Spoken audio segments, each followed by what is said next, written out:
Good morning students. आज हम लोग क्लास 9 के हिंदी विषय के गद्य खंड के अंतर्गत जो ये तीसरा चैप्टर है जिसका नाम है गुरु नानक देव और इसके लेखक हैं हजारी प्रसाद द्विवेदी। हम लोग आज इस चैप्टर को इस वीडियो में हम लोग आज इस चैप्टर का जो हजारी प्रसाद द्विवेदी का जो जीवन परिचय है, इनकी जो कृतियाँ हैं और इस पाठ का जो सारांश है, हम लोग इतनी चीज़ों को समझेंगे। और फिर इसका जो नेक्स्ट पार्ट होगा, जो इसका दूसरा पार्ट होगा, उसमें हम लोग इस पाठ के गद्यांश को समझेंगे। ठीक है, तो चलिए स्टार्ट करते हैं। हजारी प्रसाद द्विवेदी का जीवन परिचय। स्टूडेंट्स, मैं हमेशा आपको इनका जो संक्षिप्त परिचय है, जैसे ये बॉक्स के अंदर मैं आपको यही चीज़ें समझाती हूँ, लेकिन आज मैं आपको ये पूरा जीवन परिचय समझाऊंगी, क्योंकि कुछ बच्चे ये समझ नहीं पा रहे हैं कि उनको रजिस्टर में कैसे करना है, कैसे जीवन परिचय लिखना है, और उनको प्रॉब्लम हो रही है। इसीलिए मैं आपको ये जीवन परिचय पूरा समझाऊंगी। ठीक है, ध्यान से समझिएगा। आचार्य हजारी प्रसाद द्विवेदी का जन्म बलिया जिले के दुबे का छपरा नामक ग्राम में सन 1907 में हुआ था। अब देखिए यहाँ पे जो ये मेन पॉइंट है, 1907 में हुआ था। कहाँ हुआ था? दुबे का छपरा नामक ग्राम में हुआ था। मैंने आपको यही चीज़ यहाँ इस बॉक्स में बता दी थी। ये हजारी प्रसाद द्विवेदी का जन्म कहाँ हुआ था? 1907 में हुआ था। और कब हुआ था? ये दुबे का छपरा नामक ग्राम में बलिया जिले में हुआ था। ठीक है, अब इधर देख लेते हैं। इनके पिता का नाम अनमोल दुबे और माता का नाम श्रीमती ज्योतिकली देवी था। पहले आप इसमें समझ लीजिएगा, फिर यही चीज़ ये जो बॉक्स बना हुआ है इसमें ये पॉइंट वाइज दिया गया, मैं इसमें फिर से रिपीट करवा दूंगी। ठीक है, तो इनके पिता का नाम श्री अनमोल दुबे और माता का नाम श्रीमती ज्योतिकली देवी था। इंटर की परीक्षा उत्तीर्ण करने के बाद द्विवेदी जी ने काशी हिंदू विश्वविद्यालय से ज्योतिष तथा साहित्य में आचार्य की उपाधि प्राप्त की। इन्होंने हिंदी व संस्कृत भाषाओं का भी अध्ययन किया तथा उसके पश्चात शांति निकेतन के हिंदी विभाग में अध्यापन कार्य किया। वहां रहकर ये रविंद्रनाथ टैगोर और क्षिति मोहन सेन के संपर्क में आए तथा उनके संपर्क में रहकर इनकी साहित्यिक प्रतिभा का उत्तरोत्तर विकास होता गया। मतलब इनके अंदर जो साहित्यिक प्रतिभा थी वो बढ़ती चली गई। 20 वर्षों के अध्यापन के पश्चात काशी हिंदू विश्वविद्यालय में हिंदी विभाग अध्यक्ष बनकर लौट गए। ठीक, वे शांति निकेतन, काशी हिंदू विश्वविद्यालय तथा पंजाब विश्वविद्यालय के अध्यक्ष के पद पर कार्यरत रहे। इनकी साहित्य सेवा के लिए लखनऊ विश्वविद्यालय ने डीलिट तथा भारत सरकार ने पद्म भूषण की उपाधि से इन्हें अलंकृत किया। 19 मई 1979 को अस्वस्थता के चलते लंबी बीमारी के बाद इनका निधन हो गया। तो स्टूडेंट, ये थी इनका जो जीवन परिचय था, जो इनके मेन पॉइंट थे, ये मैं आप लोगों ने देख लिया होगा, समझ लिया होगा। ठीक है, अब मैं आपको इसका संक्षिप्त परिचय में इसको समझाती हूँ। हजारी प्रसाद द्विवेदी का जन्म कहाँ हुआ था? 1907 में हुआ था। कब हुआ था? 1907 में हुआ था। कहाँ हुआ था? दुबे का छपरा नामक ग्राम में, जिला बलिया में हुआ था। इनके पिता का नाम क्या था? अनमोल दुबे था। इनकी माता का नाम श्रीमती ज्योतिकली देवी था। इनकी शिक्षा काशी हिंदू विश्वविद्यालय से, और इनको जो उपाधि मिली थी वो आचार्य की उपाधि मिली थी। ठीक है, आचार्य की। इनकी आजीविका क्या थी? अध्यापन थे, लेखक थे। और इनको पुरस्कार मिला है, वो पुरस्कार इनको पद्म भूषण और डीलिट की उपाधि इनको मिली। ठीक है, लेखन विद्या, इनकी लेखन विद्या निबंध, आलोचना, उपन्यास, अनुवाद, और इनकी जो भाषा थी संस्कृतनिष्ठ, मतलब संस्कृत का इन्होंने प्रयोग किया, उर्दू भाषा का, फारसी का, अंग्रेजी शब्दों से का, और सरल सहज मुहावरेदार, इन सब का। इनका निधन 1979 को हो गया था। तो स्टूडेंट्स, आप अगर ये बॉक्स के अंदर के मेन पॉइंट याद कर लेंगे तो आपको ये जो यहाँ पे ये स्टोरी जैसा पूरा दिया है, तो आपको ये भी याद करने में आसानी हो जाएगी। ठीक है, अब चलिए इनका साहित्यिक परिचय देख लेते हैं। ये आपको पूरा लिखने की ज़रूरत नहीं है, आप इसे बस मेन जो पॉइंट हो वही आप अपने रजिस्टर में लिखिएगा। अब जैसे देख लेते हैं, हजारी प्रसाद द्विवेदी एक उच्च कोटि के साहित्यकार थे। इनके अध्ययन का क्षेत्र अत्यंत व्यापक है। व्यापक का मतलब होता है बड़ा है, बहुत विशाल है। इन्होंने भारत की विभिन्न भाषाओं संस्कृत, बांग्ला, प्राकृत, अपभ्रंश आदि का गहन अध्ययन कर, मतलब बहुत ज़्यादा अध्ययन किया। साहित्यिक अनुसंधान में उनका प्रयोग किया है। ठीक है, फिर आप यहाँ नीचे भी देख सकते हैं, जैसे इन्होंने नवीन शैली पर आधारित उपन्यास, उत्कृष्ट निबंधों तथा विशेष रूप से वैयक्तिक एवं भावात्मक निबंधों की रचना की। ये उच्च कोटि के शोधकर्ता, निबंधकार, उपन्यासकार और आलोचक भी थे। फिर उसके बाद हम यहाँ पे कुछ मेन पॉइंट देख लेते हैं।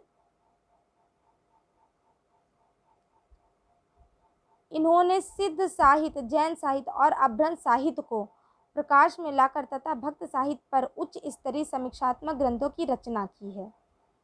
ठीक, फिर ये देख लेते हैं हम, इन्हें कबीर के लिए मंगला प्रसाद पारितोषिक तथा सूर साहित्य पर इंदौर साहित्य समिति द्वारा स्वर्ण पदक प्रदान किया गया। ठीक है, ये हो गया आपका साहित्यिक परिचय हजारी प्रसाद द्विवेदी के लिए जो आप लिखेंगे। अब इनकी इम्पॉर्टेंट रचनाएं देख लेते हैं हम लोग। इनकी कृतियाँ, द्विवेदी जी की, हजारी प्रसाद द्विवेदी की प्रमुख कृतियाँ निम्नलिखित हैं। अब इनका उपन्यास है बाण भट्ट की आत्मकथा, पुनर्नवा, अनामदास का पोथा, चारूचंद्र लेख आदि। इनका संपादन है नाथ सिद्धों की बानियाँ, संक्षिप्त, पृथ्वीराज रासो, 10 रूपक, संदेश, रासक आदि।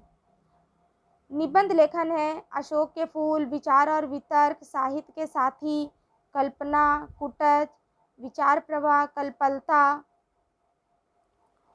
नाखून क्यों बढ़ते हैं, आम फिर बौरा गए, एक कुत्ता एक मैना, आलोक पर्व आदि इनके प्रमुख निबंध हैं। इनकी कुछ इम्पॉर्टेंट आलोचनाएं भी हैं, जैसे कबीर है, सूर साहित्य, साहित्य का मर्म, कालिदास की लालित योजना, सूरदास और उनका काव्य, हमारी साहित्यिक समस्याएं, भारतीय वाङ्मय, नख दर्पण में हिंदी कविता, समीक्षा साहित्य, साहित्य सहचर आदि। इतिहास, हिंदी साहित्य की भूमिका, हिंदी साहित्य का आदिकाल, हिंदी साहित्य, नाथ संप्रदाय, प्राचीन भारत का कला विकास, मध्यकालीन, धर्म साधना आदि। इनकी अनुदित साहित्य जो है वो प्रबंध, चिंतामणि, पुरातन, प्रबंध संग्रह, प्रबंध कोश, विश्व परिचय, लाल कनेर, मेरा बचपन। ये हो गया हजारी प्रसाद द्विवेदी की कृतियाँ। ठीक है स्टूडेंट्स, अब हमने जैसे आपसे कहा था कि अब हम लोग इस वीडियो में इस पाठ का सारांश भी जानेंगे, तो आप बहुत ध्यान से सुनिएगा। मैं इसे समझाऊंगी शॉर्ट में, आपको इसकी समरी, ये जो गुरु नानक चैप्टर है, हजारी प्रसाद द्विवेदी ने जो ये गुरु नानक चैप्टर लिखा है, तो इसमें इन्होंने ये गुरु नानक देव की ही बातें ली है, उन्हीं से संबंधित ये पूरा चैप्टर है। तो उनके बारे में कि वो कैसे थे, उनका क्या उनकी विशेषताएं थीं, उनका कैसा स्वभाव था, वो क्या काम करते, कैसे रहते थे लोगों के साथ, ये सब आप उसे ध्यान से सुनिएगा। ये पूरी समरी, फिर उसके बाद नेक्स्ट वीडियो में हम लोग इसका जो गद्यांश है वो हम लोग समझेंगे। ठीक है, तो स्टूडेंट्स, ये जो चैप्टर है गुरु नानक देव, ये पूरा उन्हीं के कैरेक्टर पर आधारित है, उन्हीं से पूरा संबंधित है, गुरु नानक देव से। गुरु नानक देव शरत काल के पूर्णिमा चंद्र की तरह बहुत ही शांत, निर्मल और ज्ञान के भंडार थे। ये ऐसे संत थे जिन्होंने बहुत ही शांत ढंग से लोगों के विचारों में आश्चर्यजनक परिवर्तन कर दिया। मतलब जो लोगों का नेचर ऐसे बदला एकदम शांत तरीके से, प्रेम से, कि उनका नेचर बहुत अच्छा हो गया।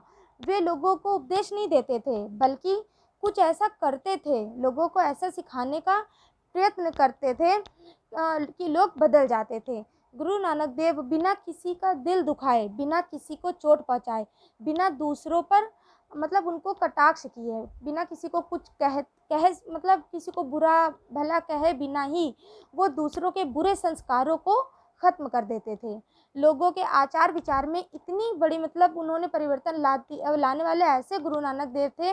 वो हमेशा लोगों से मीठा बोलते थे, हमेशा अच्छे से प्रेम से ही बोलते थे, कि लोग उनको देखते थे, आश्चर्य से देखते थे कि ये इतने बड़े संत हैं और ये इनका स्वभाव एकदम साधारण, कितने कितने अलग हैं ये, ठीक है। और जो गुरु नानक देव थे ये सब प्रकार से लोकोत्तर थे। वे प्रेम और मैत्री द्वारा उपचार करते थे। उन्होंने लोगों को प्रेम का संदेश दिया। दूसरों के साथ सहानुभूति और परहित चिंता करना ही उनका शास्त्र था। वे लोगों के बुरे संस्कारों को अपनी अच्छी मीठी बोली से बदलने में आगे रहते थे। मतलब कि बुरे बुरे संस्कारों को अपने अच्छे कामों से, अपनी अच्छी बातों से बदल देते थे। वे कहते थे कि तुम झूठे मोह में पड़कर जिस अहंकार में हो, इस टाइम पे जिस अहंकार में लिप्त हो, उससे तुम्हें मुक्ति मिलने वाली नहीं है, ठीक है। तो स्टूडेंट्स, हम लोग इस वीडियो में जैसे आपने ये समरी पढ़ी है, समझ रहे होंगे आप लोग, कुछ समझ में आ रहा होगा। आप कुछ बातें और इनकी गुरु नानक देव की जान लीजिए, फिर हम लोग नेक्स्ट वीडियो में इसका गद्यांश पढ़ेंगे। जैसे गुरु नानक देव ने ईश्वर के किसी भी साकार रूप की उपासना नहीं की, ना ही वे स्वयं को भगवान का अवतार मानते थे। वे तो अगम, अगोचर, अलग, अपार देव से ही प्रार्थना करते थे कि आप ही हमारी चिंता करो, क्योंकि ये जो जल है, ये जो पानी है, ज़मीन, पृथ्वी और ये जो पूरा संसार है, ये तुम्ही ने बनाया है। तुम्हारी ज्योति से ही कण कण प्रकाशित हो रहा है। गुरु नानक देव ने सत मार्ग को अपनाया था और लोगों के सामने सत ही हमेशा बात की, सत वाला ही हमेशा काम किया है, ठीक है। तो स्टूडेंट्स, यहाँ पे आपको ये गुरु नानक देव के बारे में, उनके जीवन के बारे में कुछ जो थोड़ी बहुत बातें थी मैंने आपको समझाई अभी, वो समझ में आ गई होगी। आप इसे अच्छे से एक बार रिवाइज भी कर लीजिएगा और ये जो जीवन परिचय मैंने आपको बताया है उससे अच्छे से लर्न कर लीजिएगा, कृतियाँ लर्न कर लीजिएगा। नेक्स्ट वीडियो में हम लोग इसका गद्यांश पढ़ेंगे, ठीक है। बाय।